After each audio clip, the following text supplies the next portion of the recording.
Reason வந்து 1945 அந்த மாதிரி சமயத்தில் மகாபெரிவா அப்போல்லாம் இங்கே மூங்கில் காடாக தான் இருந்தது.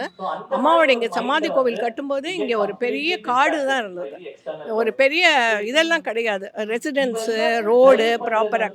மகாபெரிவா 1944-45 இங்கே பக்கம் அவர் வந்து பாத யாத்திரையாக வந்தார்.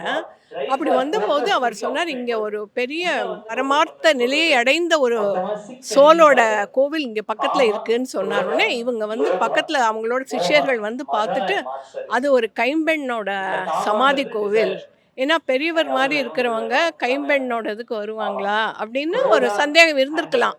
அப்படி சொன்ன உடனே பெரியவா வந்து கடகடகட நடந்து வந்து இங்கே இருந்து 3 நாள் இருந்து தியானம் பண்ணினார்.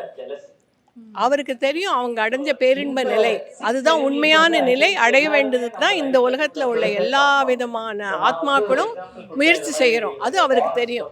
இங்கே இருந்து 3 நாள் அவர் வந்து அந்த இதை வந்து ரொம்ப தியானமாக இருந்தது. அம்மாவுடைய வழி வந்தவர் ஒருத்தர் தான் வந்து அப்போல்லாம் ரொம்ப கஷ்டமான நிலையில தான் கோமணேஸ்வரன்பேட்டையிலேருந்து இங்கே வந்து பூஜை பண்ணுவாங்க. பௌர்ணமிக்கு அவர் கண்டிப்பாக வந்துடுவார்.